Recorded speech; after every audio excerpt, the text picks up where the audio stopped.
ماشاء اللہ لا حول ولا قوة إلا بالله العلي العظيم أعوذ بالله من الشيطان اللعين الرجيم بسم الله الرحمن الرحيم الحمد لله رب العالمين والصلاة والسلام على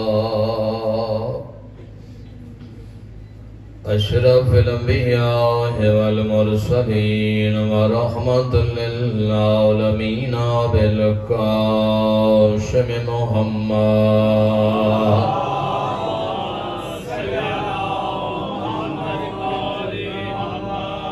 وعلى آله الطيبين الطاهرين المنتجبين المنتخبين لا سيما الحسن المعصوم المسموم والحسين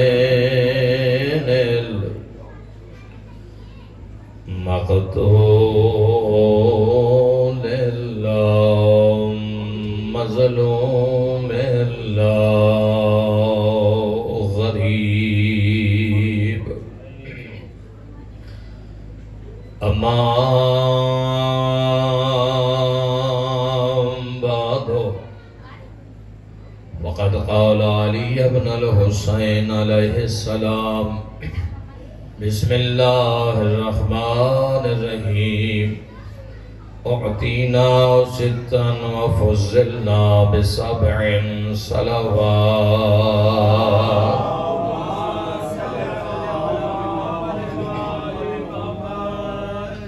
وردیگر ولنتر صلوات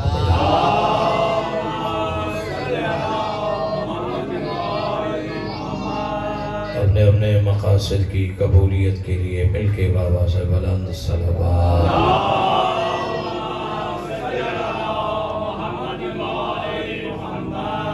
سب سے پہلے دعا کرتا ہوں کہ مولا کائنات مومنین کی یہ جلیل القدر عبادت اپنی بارگاہ میں قبول فرمائے جتنا دور و نزدیک سے آپ تشریف لائے ہیں مولا ہر قدم پر آپ کے صغیرہ کبیرہ گناہ معاف فرمائے بانیان کا اہتمام مومنین کی شرکت مجاکیر کی شرکت بارواں آقا اپنی بارگاہ میں قبول فرمائے مرتضیٰ بھائی سجاد بھائی کا پروردگار سفر پہ خطر فرما کہ رزق حلال میں وسعت و برکت عطا فرما صفدر بھائی اچھی بھائی کو صحت کاملہ عطا فرما اور بھی اس گھرانے میں اگر کوئی بیمار ہے تو انہیں شفا عطا فرما بے روزگار ہے تو روزگار عطا فرما شر اعداء شر شیطان سے محفوظ فرما حاسدین کے شر سے محفوظ فرما آخری حجت قائم آل محمد کے ظہور میں تاجیل فرما ان تمام دعاؤں کی قبولیت کے لیے مل کے بابا سے بلند صلوات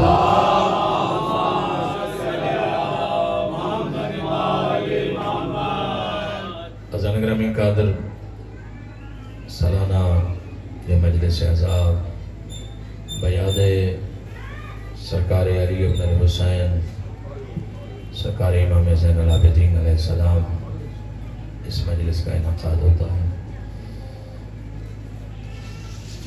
میں نے آپ کی خدمت میں مولا کا ہی فرمان تلاوت کرنے کا شرف حاصل کیا ہے مولا کا وہ خطبہ جو سرکار نے دربار شام میں دیا ہے اسی میں سے تھوڑا سا جو ہے ایک جز جو ہے اس کی میں نے آپ کی خدمت میں پیش کی ہے زین العابدین کا خطبہ بڑا کمال خطبہ ہے اور وقت ملے تو اس خطبے کو پڑھیے گا اس کا ترجمہ اور اس کی تفسیر اس کی شرح سرکار نے خطبے نے بڑا انقلاب برپا کیا ہے ذہن میں رکھیے گا دین حسین نے بچایا ہے اور حسینیت کو سجاد نے بچایا ہے. یہی پوری مجلس کا لب لباب بھی یہی ہے اور یہی سب کچھ ہے کہ دین کو جب خطرہ تھا تو سرکار حسین علیہ السلام نے اسے بچایا, سینہ سپر ہو گئے.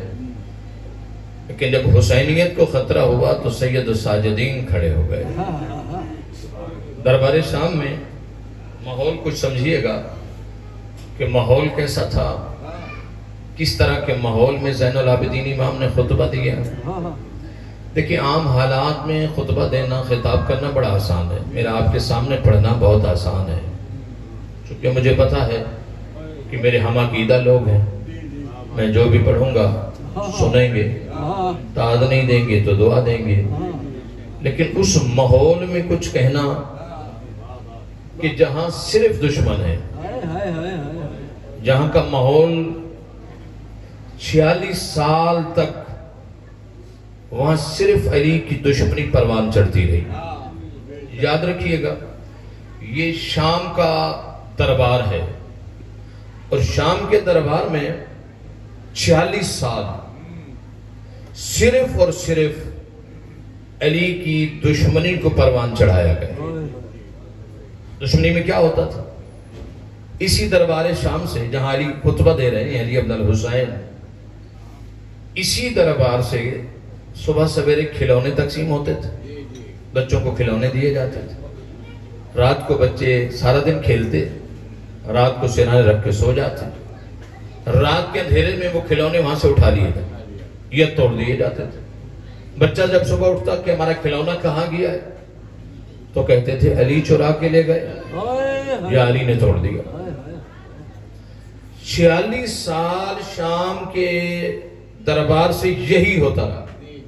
اب بتائیے گا 46 سال میں جو بچے چھوٹے تھے وہ کتنے بڑے ہو گئے؟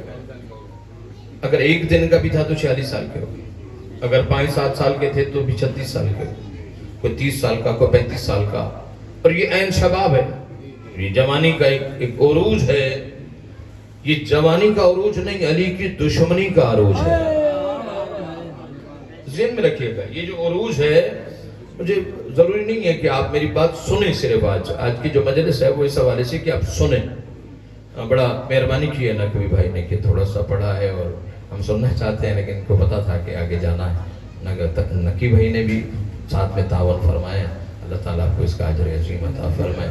یہی ہوتا ہے, ایک دوسرے سے تعاون سے ہی سارے کام چلتے ہیں. ظاہر ہے کہ یہاں کوئی منوانا تو ہے نہیں, نہ خطابت منوانی ہے, نہ اپنا جو ہے منقبت خانی منوانی ہے. یہاں تو حصہ ڈالنا ہے کہ جب ڈائری جائے تو سب کا نام تھوڑا تھوڑا لکھا ہوا ہے.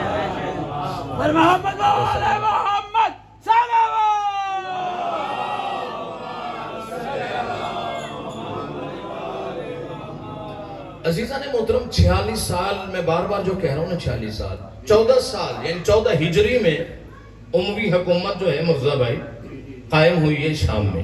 14 ہجری میں.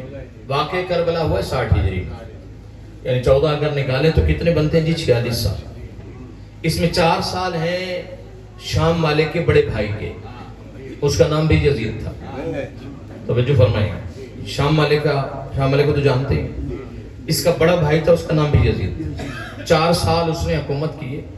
4 سال میں وہ طاعون کے مرض میں مبتلا ہو کے واصل جہنم ہو, تو پھر یہ آیا. اس کے بعد اس کا بیٹا آیا.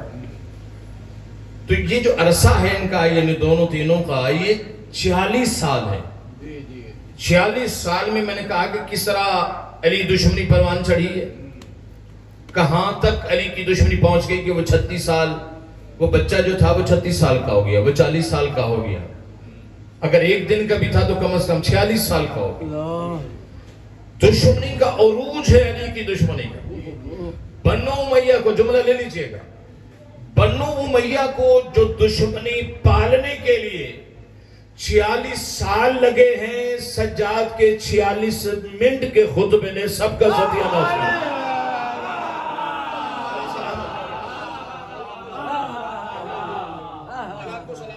ان کو 46 سال لگے ہیں. زین العابدین نے 46 منٹ لگائے ہیں. یہ سرکار زین العابدین کا جو خطبہ ہے نا, آپ پڑھیں, 45 سے 46 منٹ لگ جاتا ہے. اس میں سب کچھ ہے، اس میں خطبہ بھی ہے، اس میں ممبر تک جانے کا سلسلہ بھی ہے، لوگوں کا رونا بھی ہے. اگر سارے کو ملائیں علماء نے اس کو جمع کیا تھا 46 منٹ ہے. وہاں 46 سال لگے ہیں، ادھر امام نے 46 منٹ میں وہ ساری دشمنی کو خاک میں ملا دیا. توجہ فرمائے گا، ماحول سمجھیے گا. میں مسائب نہیں پڑھ رہا، لیکن چونکہ امام زین العابدین کا ذکر ہے تو اسی حوالے سے ہوتا. 1600 میل کے تھکے ہوئے زین العابدین، دیکھیں عام حالت نہیں.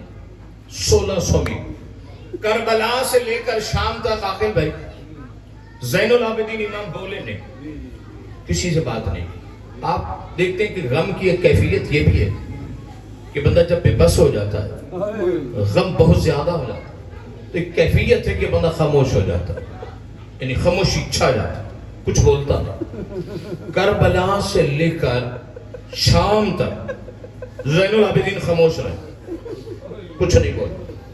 یہ بھی ایک غم کی کیفیت تھی، بے بسی تھی نا. صورتحال جو ہے آپ کے سامنے.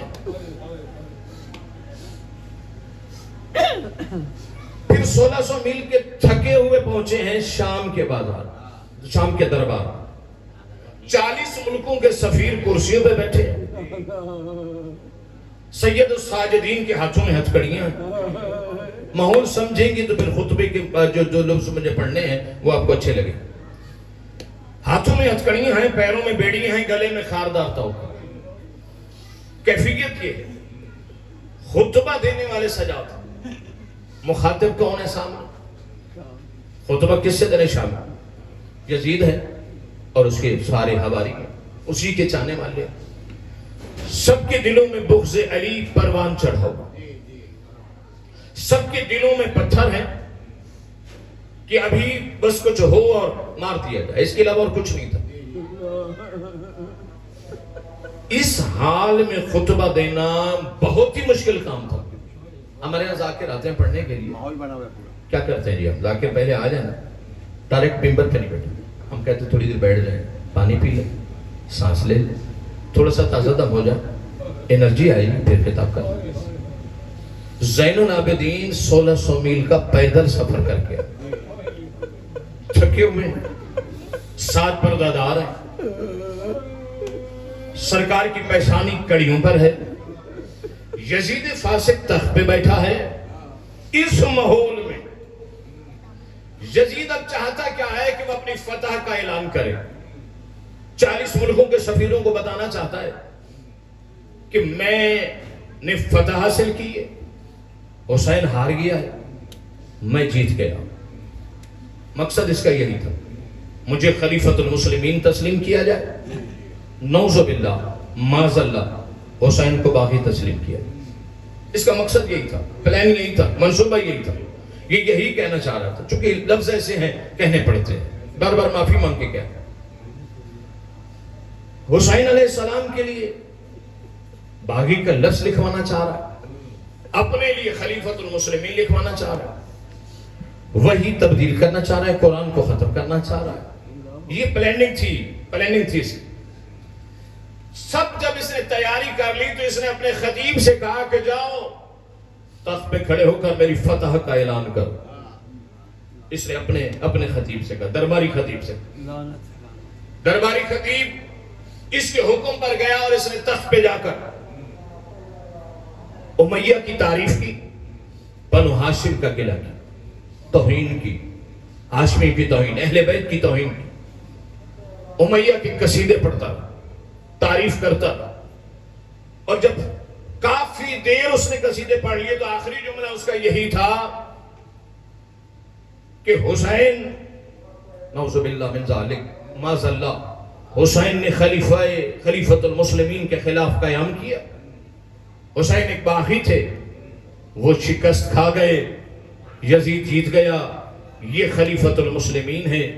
جیسی درباری خطیب نے جملہ کہا نا، زین العابدین امام جس کے ہاتھوں میں ہتھکڑیاں تھیں، سرکار نے پیشانی اٹھائی اور اس کی طرف دیکھ کر کہتے ہیں خطیب لعنت ہو تم پر کہ تم نے مخلوق کو راضی کرنے کے لیے خدا کو ناراض کر دیا ہے. یہ جملے ہیں میرے امام تم پہ لعنت ہو کہ تم نے مخلوق کو راضی کرنے کے لیے خدا کو ناراض کر دیا ہے. اتر جا اس منبر سے. زین العابدین امام نے کیا فرمایا؟ اتر جا اس منبر سے, اتر جا اس منبر سے. کمال یہ نہیں تھا کہ زین العابدین امام نے اسے کہا اتر جا, کمال یہ تھا کہ مولا کے کہنے پہ وہ اتر بھی گیا اور چلا بھی گیا. دشمنان اہل بیت پہ لعنت. نعرہ حیدری محمد آل محمد صلوات. مولا کو سلام. کمال یہ تھا کہ اتر بھی گیا اور چلا بھی گیا. زین العابدین امام نے اپنے چچا جناب حسن مجتبی کی سنت پہ عمل کی. کسی کو حسن نے بھی کہا تھا اتر جا منبر سے, یہ تیرے باپ کا منبر نہیں ہے. توجہ فرمائے گا, بالکل وہی ماحول, وہی زین العابدین امام نے دربار یزید میں سرکار زین العابدین کے اتر جا اس منبر سے, وہی طریقہ اپنایا جو حسن مجتبی نے کسی کے لیے کہا تھا کہ اتر جا, یہ تیرے باپ کا منبر نہیں. زین العابدین سرکار حسن مجتبی نے اسے منبر سے اتارنے کے بعد اسے دو ذمہ داریاں دی ہیں. اتر جا منبر سے, یہ تیرے باپ کا منبر نہیں, یعنی تیرا کوئی باپ ہے تو پہلے اسے تلاش کر پھر منبر تلاش کر.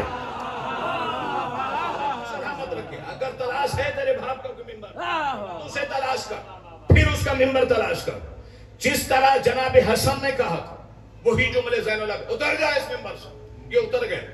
اس کے بعد سید الساجدین نے یزید کی طرف مخاطب ہوئے, اے یزید, اے یزید, خطبہ پڑھیے گا نا زین العابدین امام کا. کئی مرتبہ مولا نے کہا اے یزید, اے یزید. آسان نہیں تھا, 3 بڑے اعظموں پہ حکومت تھی یزید کی. جہاں یا امیر کے نعرے ہیں, وہاں ایک یزید کہہ کر بلانا آسان نہیں تھا, لیکن وقت کے امام بول سکتے تھے. مولا نے کئی مرتبہ, میں نے تعداد نہیں گنی, مجھے وقت ملے گا تو کبھی گن کے بھی بتا, لیکن لگتا ہے کہ 30 سے 35 مرتبہ کم از کم مولا نے فرمایا اے یزید, اے یزید, اے یزید. یعنی مولا کا اے یزید کہہ کر اسے بلانا ایسے لگ رہا تھا کہ کوئی قیدی آقا سے بات نہیں کر رہا, بلکہ کوئی آقا کسی قیدی سے بات کر رہا ہے. میری بات ابھی پہنچی نہیں ہے. سید الساجدین کا انداز بتا رہا تھا کہ جیسے کوئی آقا اپنے نمک حرام غلام سے بات کر رہا ہو.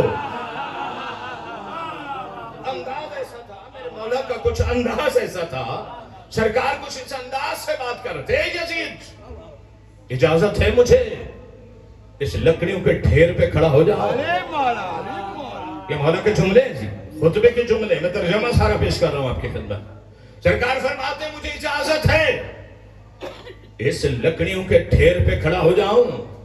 مولا, خوبصورت بنا ہوا منبر ہے, اسے آپ لکڑیوں کا ڈھیر کہہ رہے ہیں.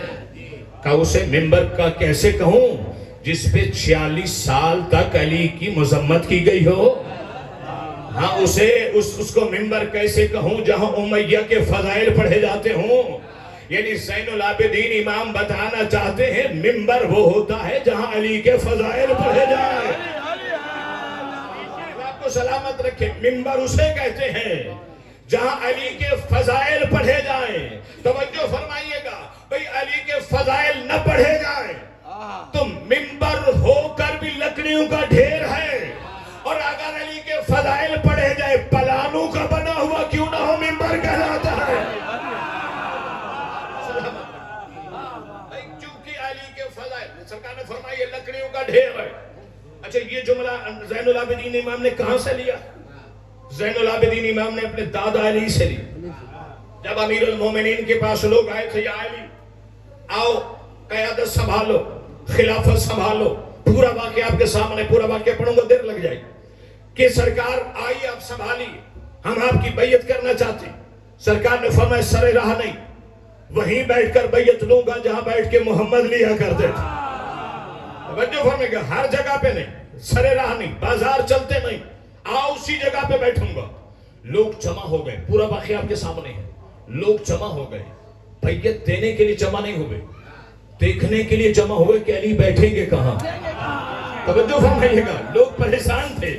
چونکہ آپ جانتے ہیں، ساری تفسیر آپ کے ذہنوں میں ہونی چاہیے کہ جناب سرکار رسالت میں آپ بیٹھتے تھے منبر کے عرصے پر.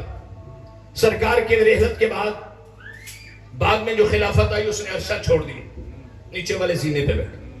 اس کے بعد جو آیا اس نے وہ زینہ احترام خلافت میں چھوڑ دیا. پہلے والے نے احترام نبوت کیا، دوسرے والے نے احترام خلافت کیا. اس کے جانے کے بعد جو تیسری آئی اس نے بھی احترام خلافت میں ایک اور زینہ چھوڑ دیا. آپ خود دیکھیے گا نبی کے جانے کے بعد خلافت کیسے زوال پذیر ہو رہی ہے. توجہ فرمائے گا، اللہ کو سلامت بے اندازہ کیجئے گا زوال پذیر ہو کیسے رہی ہے، کیسے زمین بوس ہو رہی ہے. توجہ فرمائے، آج لوگ دیکھنے آئے تھے کہ ایک عرشہ اور تین زینے بھی چلے گئے. عرشہ مصطفیٰ کا ہے، آج علی کہاں بیٹھیں گے. لوگ جمع ہوئے تھے اس لیے کہ علی بیٹھتے کہاں ہیں، لیکن جب علی آئے سرکار نے پہلے زینے پہ بھی قدم رکھا. توجہ کیجئے گا، مولا سلامت رکھے. پہلے زینے پہ بھی قدم رکھا، دوسرے زینے پہ بھی قدم رکھا، تیسرے زینے پہ بھی قدم رکھا. وہاں بیٹھے جہاں محمد مصطفیٰ بیٹھا کرتے تھے. آپ کو گرمی لگ رہی ہے تو میں کیا کروں؟ علی نے زینے پہ قدم نہیں رکھے، دشمن کے سینے پہ قدم رکھے.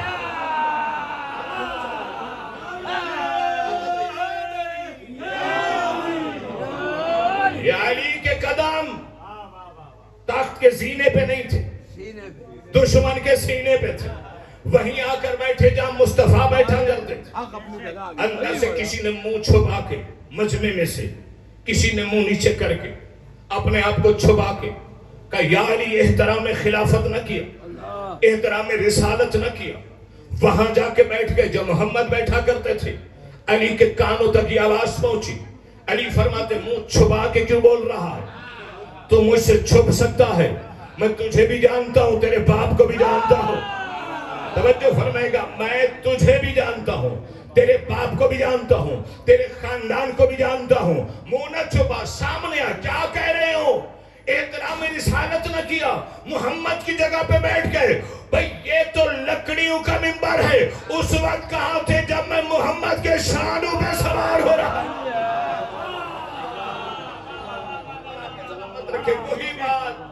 وہی بات لکڑیوں کا ہے. توجہ فرمائیے گا، شام کے دربار میں سجاد بھی وہی کہہ رہے ہیں اے یزید مجھے اجازت ہے اس لکڑیوں کے ڈھیر پہ کھڑا ہو جاؤ. اس نے کہا نہیں، اجازت نہیں ہے.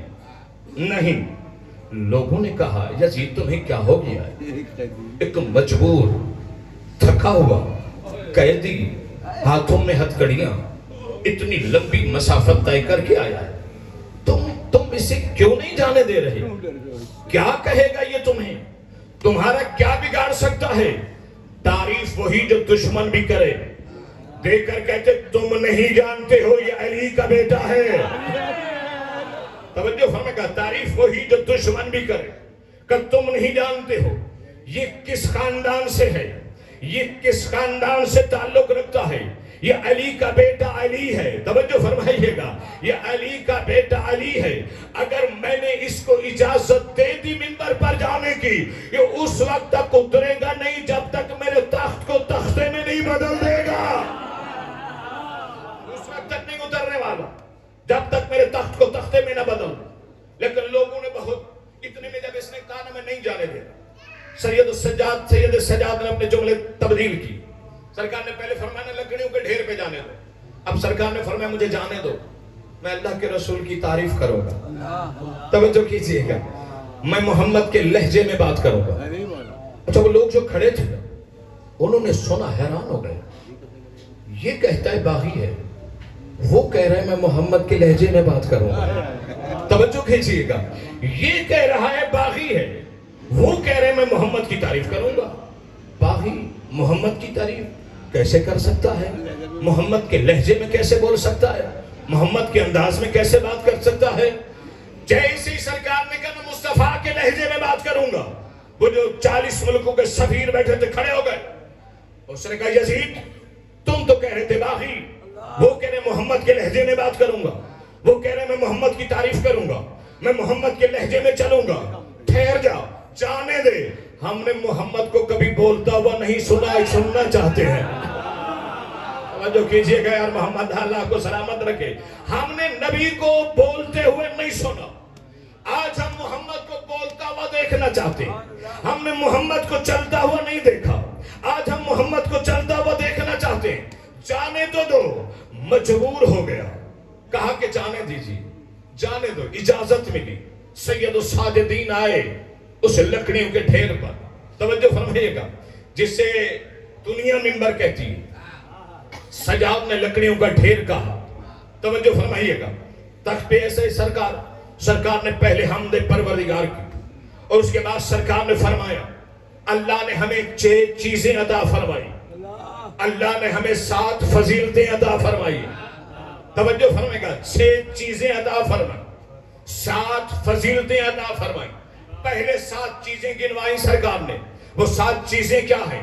سرکار نے فرمایا اللہ نے ہمیں علم عطا فرمایا، اللہ نے ہمیں حلم عطا فرمایا، اللہ نے ہمیں شجاعت عطا فرمائی، اللہ نے ہمیں سخاوت عطا فرمائی، اللہ نے ہمیں فصاحت و بلاغت عطا فرمائی، اور پھر فرمایا اللہ نے ہماری محبت کو مومنین کے دلوں میں رکھا۔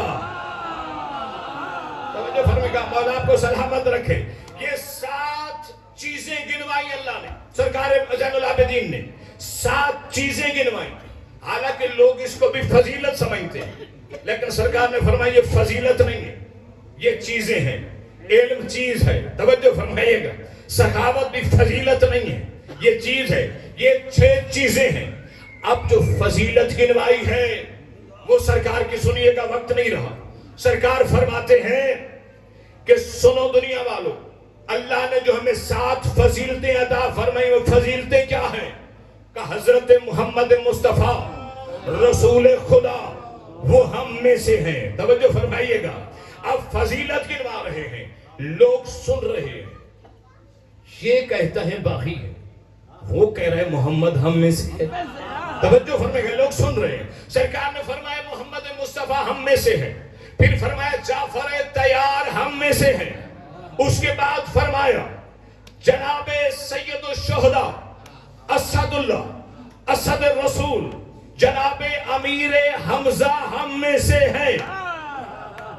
بھائی یہ جناب حمزہ کا نام لینا تھا، توجہ فرمائیے گا، لوگوں کے کانوں تک آواز پہنچی، اچھا یزید سمجھ ہی نہیں سکا، توجہ فرمائے گا، یاد رکھیے گا، ایک جملہ سن لیجئے گا، وقت بہت کم رہا ہے لیکن سن لیجئے گا، علی کے بیٹے کا خطبہ دربار یزید میں وہی کام کر رہا ہے جو خیبر میں ذوالفقار کر رہی تھی، توجہ فرمائے گا، میں زین العابدین کا یہ خطبہ نہیں کہوں گا، میں زین العابدین کا حملہ کہوں گا۔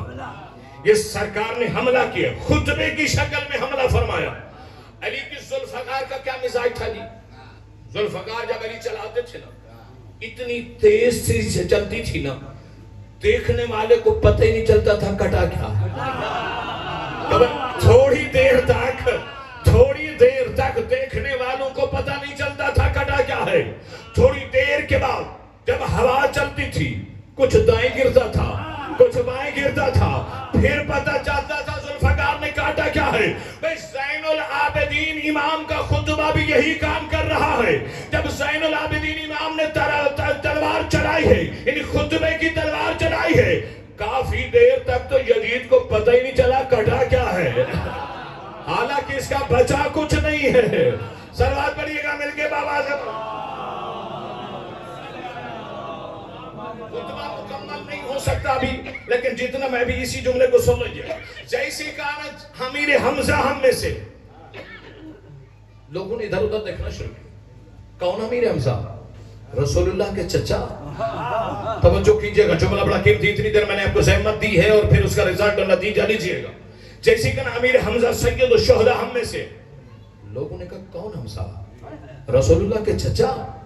جی رسول اللہ کے چچا، وہی جو جنگ احد میں شہید ہوئے، وہی امیر حمزہ، کہ وہی امیر حمزہ جس کا کلیجہ چبایا گیا تھا، پتہ نہیں بات پہنچتی ہے کہ نہیں پہنچتی ہے. وہی رسول وہی امیر حمزہ جس کا کلیجہ چبایا گیا تھا. کہا وہی حمزہ. کس نے کلیجہ چبایا؟ کہا ہندہ نے. کہا ہندہ کون تھی؟ کیسی یزید کی دادی تھی. مولا آپ کو سلامت رکھے یار. زین العابدین امام نے کہاں لے کے مارا ہے یزید کو؟ بھئی یہ تو اسلام کا ٹھیکیدار بنا پھر رہا ہے. اسی کی دادی نے تو حمزہ کا کلیجہ چبایا تھا. اور آپ کو سلامت رکھے. کس انداز سے عزیزان محترم. اس نے پھر جلدی جلدی کہا آزان دو. اس نے جلدی جلدی کہا. قاتل کا حکم بھی دیا. پھر باتیں ہیں بہت ساری. کبھی وقت ملا تو آزان دو. 7 مؤذنوں کو کہا آزان دو. آج بھی 7 مؤذن اذان ہے. اس نے ساتھیوں سے پوچھا کہ کیا کریں؟ انہوں نے کہا آزان دو. اچھا خود تو بے وقوف تھا ہی, اس کے ساتھی بھی بے وقوف تھے. انہوں نے آزان نہیں دلوائی, یزیدیت کے تابوت میں آخری ٹکیل ٹھوکی. مشورہ انہوں نے دیا ہے آزان دے.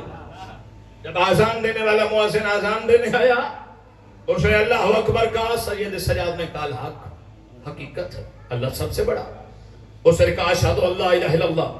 سرکار زین العابدین امام نے فرمایا میں گواہی دیتا ہوں, میرا گوشت, میرا پوست, میرا جسم, میرا روح, میری جان گواہی دیتی ہے کہ اللہ کے سوا کوئی معبود نہیں. اس کے بعد مؤذنوں نے کہا اشہد ان محمد رسول اللہ. سید ساجدین دے کر کہتے ہیں مؤذنوں تمہیں اسی محمد کا واسطہ تھوڑی دیر خاموش ہو جاؤ.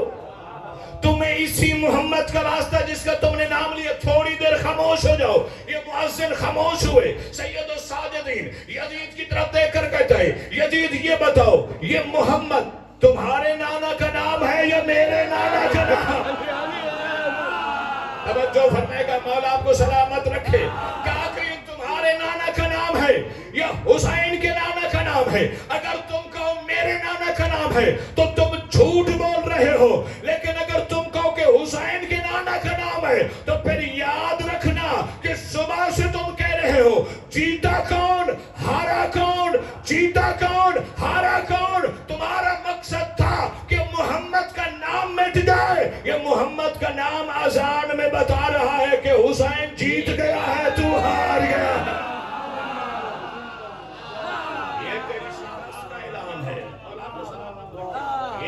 یہ تمہاری شکست کا اعلان ہے. یہ اذانوں میں محمد رسول اللہ شکست کا اعلان ہے. بس عزیزو اس کے بعد اذان ہوئی, نماز ہوئی, اور کافی اس حوالے سے اس نے خود امامت کرائی. زین العابدین امام نے بھی کڑیوں کے ساتھ نماز پڑھی. اس گھر کے ہر فرد نے نماز پڑھی. یہ نہیں ذہن میں رکھیے گا کہ اس کی ابتدا میں پڑھی. کسی کے ذہن میں یہ خیال نہ آ جائے, معاف کیجئے گا مجھے, میں اس کو واضح نہیں کر پایا. جماعت اس نے کرائی, اپنوں کو پڑھائی ہوگی. کڑیوں والے نے اپنی کڑیوں پہ ہاتھ رکھ کے سجدے کیے. چونکہ کربلا سے لے کر شام تک سجاد کی نماز شب بھی قضا نہیں.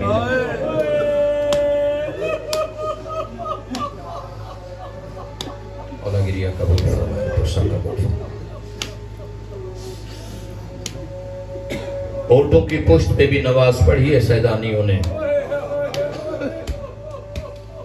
جب پوچھا گیا تھا نا زین العابدین امام سے مولا تکلیف کہاں پہنچی ہے, کہتے تھے الشام الشام.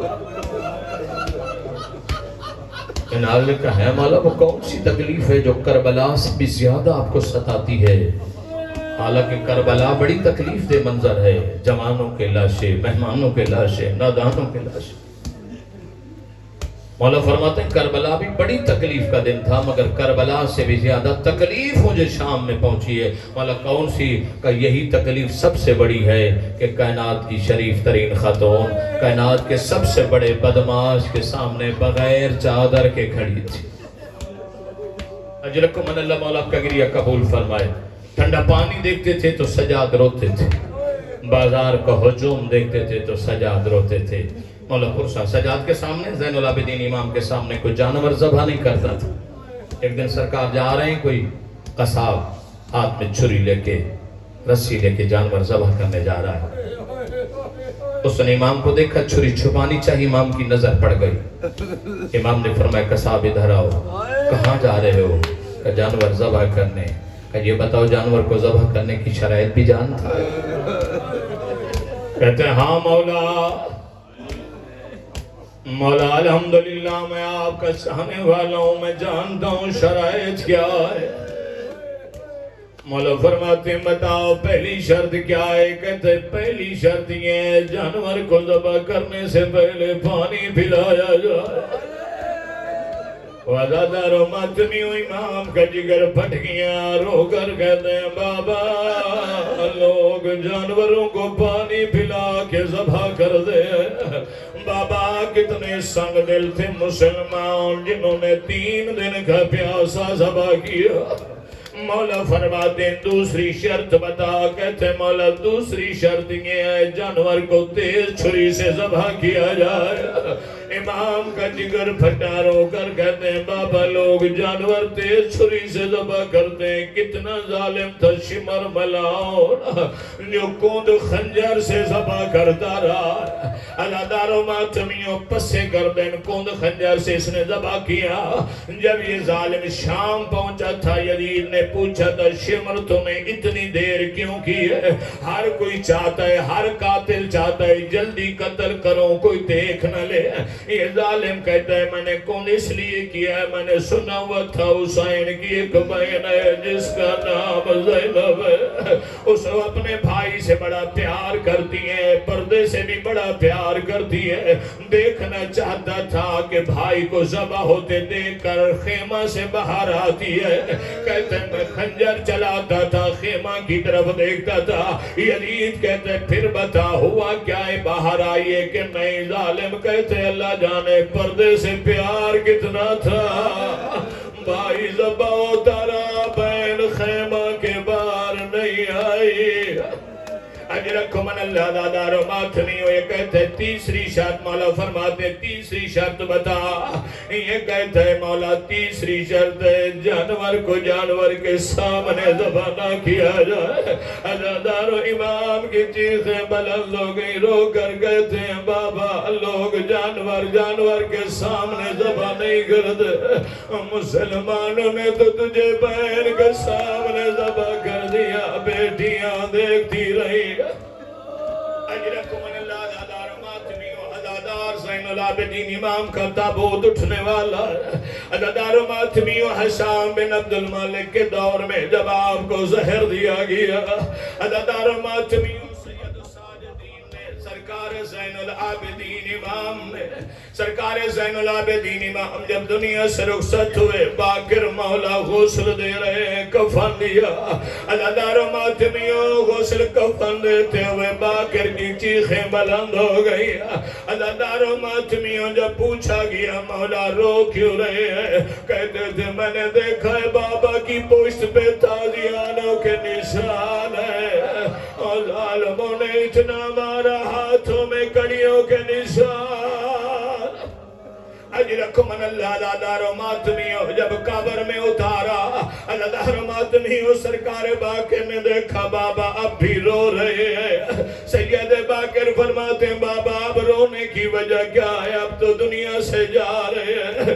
رو کر کہتے ہیں باقر بیٹا تجھے شرابی کا دربار بھول گیا ہے، مجھے پھوپھی زینب کا خطبہ یاد۔ یا حسین یا حسین